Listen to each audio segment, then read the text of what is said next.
आज हम लोग सेकंड पोर्शन फर्स्ट चैप्टर का स्टार्ट करेंगे। उसमें हम लोग सेलुलर ऑर्गेनाइजेशंस की बात करेंगे। किसकी बात करेंगे हम लोग?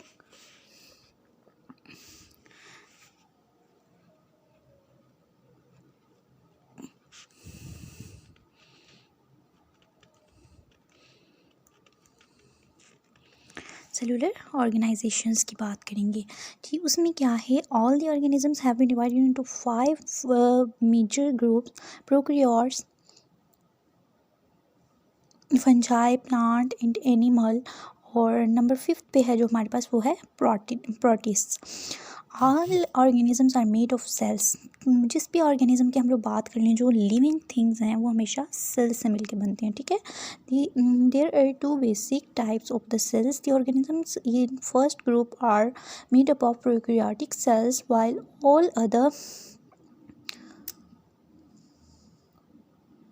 while all other groups have eukaryotic cells.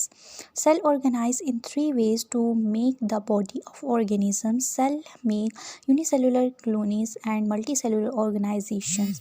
हम लोग अगर बात कर लें तो सेल क्या है हमारे पास?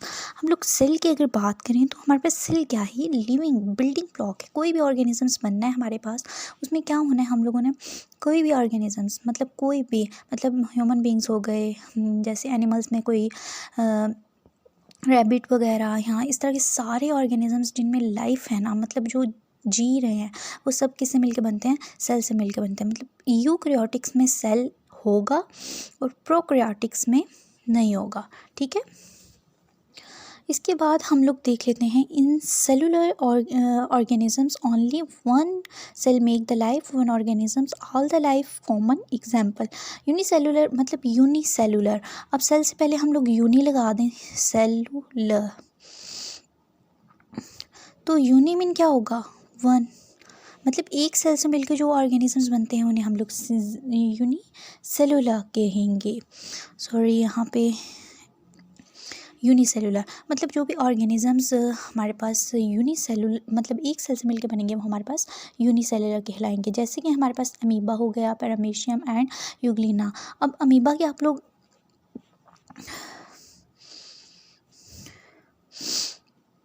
फिर प्रोकैरियोट्स अगर बनाने हैं तो ये इस तरह से आप बनाएंगे। आप ये दे सकते हैं अंदर, और ये आपके पास यूग्लिना हो गया। ठीक है, यूग्लिना का आपके पास फ्लैजिला भी आएगा। इसके बाद हमारे पास कॉलोनियल टाइप हो जाती है और multicellular organisation. Colonial type में क्या होगा कि मतलब कॉलोनीज़ बनी हुई होंगी, जैसे हमारे डिफरेंट पॉपुलेशन, हम लोग जब हम लोग मिल के रह रहे होते हैं, हम जैसे गांव की अगर बात कर लें तो उसमें मोहल्ले बने होते हैं और कम्युनिटीज़ होती हैं। शहरों की बात कर लें तो इसी तरह पंचायत में कॉलोनीज़ बनी हुई होती हैं। In colonial type of cellular organisation many cellular organisms live together. बहुत से ऑर्गेनिजम्स जो हैं वो इकट्ठे रहते हैं और अपनी डिवीजन करते हैं इकट्ठे रह के। Each unicellular organisms in A colony its own life. अब कॉलोनी में जो भी सेल रह, मतलब जो भी ऑर्गेनिजम्स रहेगा, वो अपनी अपनी लाइफ को आगे बढ़ाने की सोचेगा। तो वो कैसे लाइफ को आगे बढ़ाते हैं? कॉलोनीज़ के थ्रू। उसके बाद मल्टी सेलुलर ऑर्गेनाइजेशन। नेक्स्ट हम लोग जो बात करेंगे वो हम लोग किसकी बात करेंगे? मल्टी सेलुलर ऑर्गेनाइजेशन की। मल्टी मीन क्या होता है? बहुत से डिफरेंट, जब डिफरेंट सेल्स मिल जाते हैं ना, उसे हम लोग मल्टी सेलुलर ऑर्गेनाइजेशन कहते हैं। जहाँ पे जिस जगह पे ज़्यादा सेल मिल जाएंगे, उसके थ्रू जो ऑर्गेनाइजेशन परफॉर्म होगी, उसे हम लोग मल्टी सेलुलर ऑर्गेनाइजेशन कहते हैं। Cells are organise in the form of tissues, organ and organic system. अब डिफरेंट सेल्स जब आएंगे, तब डिफरेंट सेल्स जब आएंगे, उनसे क्या बनेंगे? टिश्यूज़ बनेंगे। टिश्यूज़ से क्या बनेंगे? ऑर्गन्स बनेंगे। ऑर्गन्स से क्या बनेंगे? ऑर्गन सिस्टम बनेगा। तो ये जो है, इसके थ्रू जो ऑर्गेनाइजेशन होती है, जिसमें organ system, tissues take place कर रहे होते हैं, तो इसे हम लोग मल्टी सेलुलर ऑर्गेनाइजेशन कहते हैं। ठीक है, जैसे कि ह्यूमन बींग्स हो गए, फ्रॉग हो गया, मस्टर्ड हो गया, ये इसकी सिमिलर एग्जांपल्स हैं। उसके बाद मस्टर्ड प्लांट की हम लोग अगर बात कर लें, नेक्स्ट जो है वो हमारे पास शॉर्ट क्वेश्चन के तौर पर इम्पॉर्टेंट है। मस्टर्ड प्लांट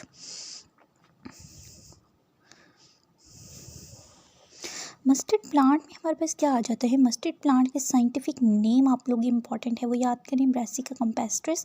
ये क्या है, ये विंटर में देखा जाता है and it produces seed at the end of the winter. और ये जो सा ना at the end of the winter ये अपने सीड्स दिखाता है। The plant body is used as vegetable and seeds are used for extracting cells. Plant body जो होती है ना वो वेजिटेबल के यूज़ में, मतलब हम लोग घर पका लेते हैं उन्हें, ठीक है।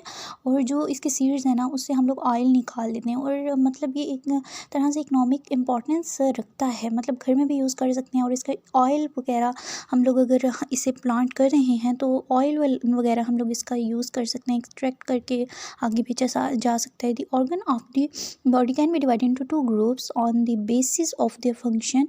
तो जो बॉडी के ऑर्गन्स हैं ना उन्हें 2 ग्रुप्स में डिवाइड किया जाता है। Root, stem, branches and leaves are the vegetative organs कौन से हैं, root, stem, branches and leaves.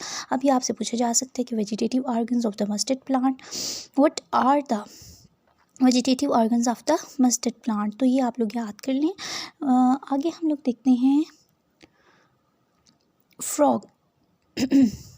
Frog का आप लोगों ने वही दोबारा से साइंटिफिक नेम याद कर लेना है, Rana टिग्रियाना।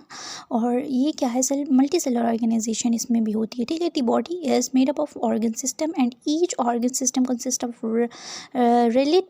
Related organs. All the organs are made up of specific tissues. अब इसमें तमाम ऑर्गन्स जो हैं ना स्पेसिफिक टिश्यूज़ से मिलकर बने होते हैं, ठीक है। एपिथेलियल, ग्रैंडुला, और उसके बाद मस्कुलर हो गया, उसके बाद नर्वस हो गया।